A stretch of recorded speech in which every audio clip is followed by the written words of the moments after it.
So that's a lovely set I just thought of there. Oh, yeah.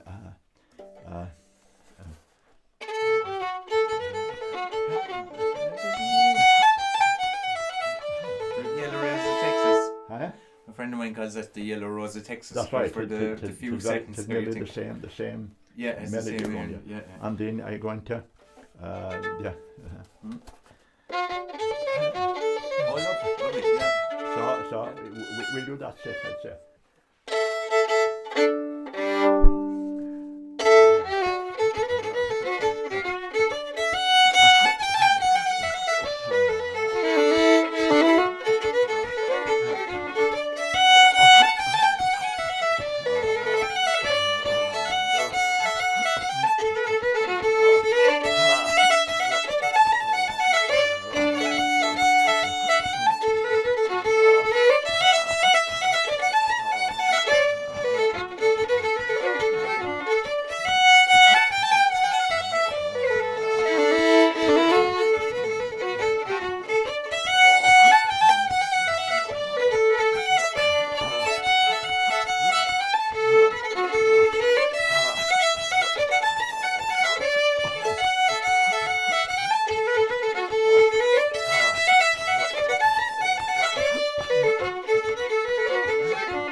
Are you happy with that one? Huh? Yeah, I suppose. I was sliding out here and there, but there's no such thing as a perfect takes. Is there really in traditional music?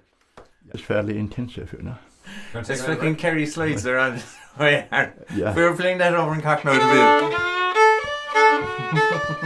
Maybe take you outside. Well, I always get panicky when you come back to Kerry. Someone will go, "Oh, start the tune," and you'll be going, "Oh, you know, I'll play a few slides out," and then like, yeah. Well, the thing is is there that way more intense the way you play them back? Yeah, but the thing is that would you believe that want to be faster? I know if they're dancing. I know that's where it comes from. Yeah, but somehow though, if you play them too slow, they lose the in a way too. No. But I have the feeling I am too fast. No. I think it's just, I suppose when I I suppose most of my experience of playing slides would be just in sessions, and people would be kind of trying to slow it down to have a bit of fun with it.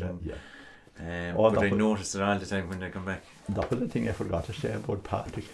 You know, after 2 or 3 lessons, he said to me, "Don't play for dancers," he says. They'll ruin your music. Yeah. Imagine that. Because of trying to make you play too fast. My father had been to school, to the classroom, to O'Keeffe, and he knew O'Keeffe since he was a baby himself. So he sent me to O'Keeffe. And I can remember leaving the top of Kilcushin in Cordell and walking all the way out to Glounthaune Cross when I was about, I suppose, 10 years of age. I didn't know how long a journey it was, but it was actually 10 kilometres from my door to Glounthaun Cross. And I started off with a full-size fiddle, the same size as that fiddle I'm holding there today. And I can remember the first day Padraig was inside, which was a great thing.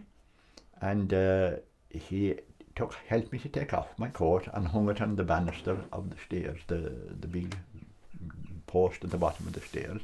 And he did a little bit of a fire down, and he offered to make tea for me.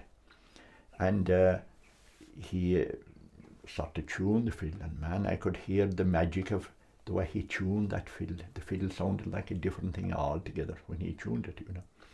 And he started off, and he wrote the first part of The Wearing of the Green. And he explained, that was an interesting thing. For a couple of weeks before I went, you know, if I met people, they say, oh yeah, Patrick will show you the gamut. And you'll have no problem with that, the gamut. I thought, what's the gamut, you know? And, you know, like all young people, we thought that he'd show us a magic formula and we'd be able to play a fiddle away forever again after that, you know. So, anyway, Padraig, I had a little notebook. I took a school little notebook, you know, about the size of my hand. And he drew lines in it with the bow.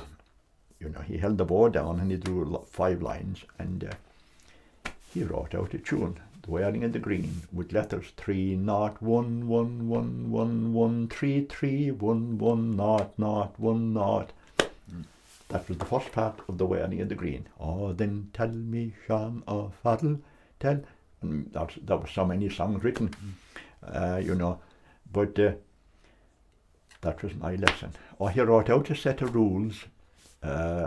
Bring the finger, that was one of the things, make sure your fingers come that way on the strings rather than that way. Yeah. And hold the fiddle up and keep the wrist away, you know. He wrote out rules from that.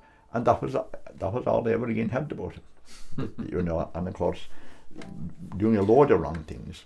You know, he told us to leave a space, but of course I didn't do that. I was holding the fiddle that way, which I had to come back and do it the right way years and years later. Yeah. But after time I thought to myself, you know, this is strange. Padraig would just spend a few minutes. He would just write the first part of a tune. You'd have to play the tune you learned, or the half tune, whatever, and he might make a suggestion. No, don't do it so much this way, and then he'd take the fiddle, rather do it this way. And he'd play through the tune himself. And then he'd write out a new half tune, and he'd play it once slowly, and that was your lesson over. And the lesson was very short, you see, Owen. I mean, you were only there for a very short few minutes. So I said to Paddy Cronin one day, I said, Paddy, this is the way Padraig taught me. I said, maybe he was different. No, Paddy said, he was always like that. So Padraig didn't go to very much trouble at all, you know. He just wrote the tune and he played it once, and that was it.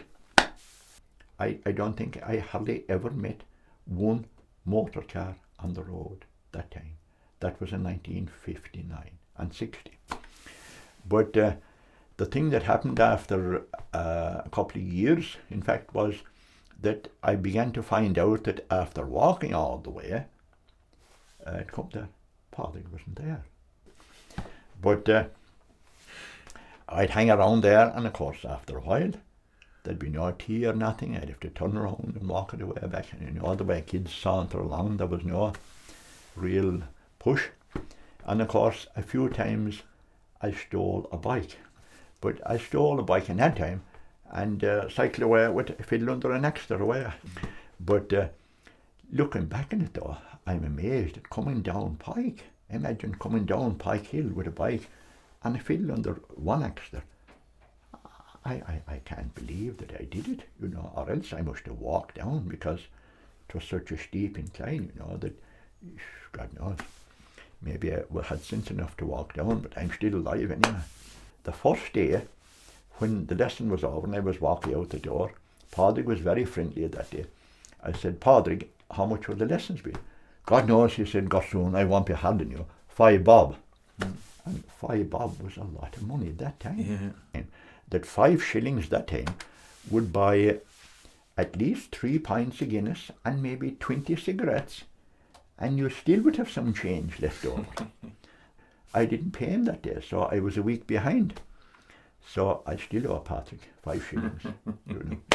After a while, I stopped going because, I mean, walking 20 kilometres and nobody there. Yeah. But one of the beautiful things is, though, that somehow I knew instinctively that I was dealing with a grand old gentleman. You know, I mean, Padraig would be looked on in a totally different way by the local people in any village what he was known. He'd be, I won't use the term, he'd be a beachcomber, you know. But to me, I knew I was in the presence of a grand old gentleman. And the funny thing was that, you know, I'd stopped going a couple of years before he died, and he had met my father in town a few times, and he'd say, "Johnny, will you listen to that young lad to me?" Yeah, my father was John Jones. So I didn't go anyway. But the next thing, the hard winter came in 1963. The snow stayed, I'd say, until the month of April, certainly. And all of a sudden, I heard that Padraig O'Keeffe was dead. And I felt an incredible sense of loss, you know, an abysmal sense of loss that I never felt for, when my parents died, I never felt it, but I felt it for the loss of that man somehow. It's something I can't explain. I've hardly felt that for any other person ever in my life except for Padraig O'Keeffe. And I mean, I only knew him for those few times I met him at lessons, you know. But he had a tremendous effect on the community, you know. Padraig was a unique individual. He thumbed his nose, I mean, at convention in every sense of the word. Padraig left that house and he went away to Bohemian or Ballydesmond or Brusna sometimes, Castle Island, and I doubt if there were even a crumb of bread inside the house, you know, to come back to. And his sister lived across the road only a small bit away, 100 yards, Nora, and she was teaching in the school as well, in the Glantown school, long after Padraig lost his job. But Nora used to leave a bit of food in the window for him, cakes of bread and things that she'd bake herself. But he wouldn't go to mass, only when he felt like it, to stay in with the crowd, you know. And he didn't hold down a job, so he was a total bohemian.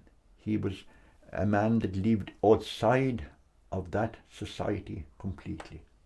He had only one interest, and that was playing music. And of course, the beautiful thing that saved him, in a sense, that he didn't become recluse altogether, was that he loved to be in the company of people. I don't think my father would tell you that he'd hardly drink at home if there were bottles of Guinness at home. He wouldn't drink them. He just loved to be out and drinking and be meeting people and having humorous conversations. He was a great conversationalist, and he could bring a tremendous humour to any situation where he was with people. He would sort of keep people around him so that they would buy him drinks, you know. If there were Yanks inside in a pub, my father would say he'd entertain those people and they'd buy him drinks. And then if he noticed they were inclined to go, he'd sort of get between him and the door and try to stop him from getting out so that they'd keep buying him drinks. O'Keeffe was playing the fiddle from a very, very early age. O'Keeffe's mother played the fiddle, and O'Keeffe was reared in Doon over in his uncle's Cal Callahan's farm in Doon. And of course, Cal had been a buffalo hunter in America, imagine. That Cal had gone to America way back, God knows. I mean, Padraig was born in 1887, so his uncle Cal could have been born sometime around the famine years, you know, sort of a 35, 40 year difference, you know. There's roughly 3 generations in a century. So Cal was a fiddle player, and that's where Padraig's music came from, through his mother's side. But Cal had been in the camps in America at the time of the great buffalo kill, when they wiped out all the buffalo, which was a terrible atrocity, of course, but that's the way history is. But Cal had met, in these camps, he had met all kinds of fiddlers, especially from Scotland. And a lot of the Sliabh Luachra polkas are variations. They're the changing of Scottish marches into polka tunes. So Cal had heard a lot of this music, and Cal was a great musician. And of course, meeting all this and going up with it, and the story was that Cal had at least one more brother, if not two. And when they came out of the little road leading into the bohemian, as they say, leading into their farm, there was a shebeen on the main sort of road passing by, and they never took home their fiddles. Their fiddles were hanging up behind the counter in this shebeen, and they'd come up there when their work was done, and they'd have a few drinks, and they'd play music.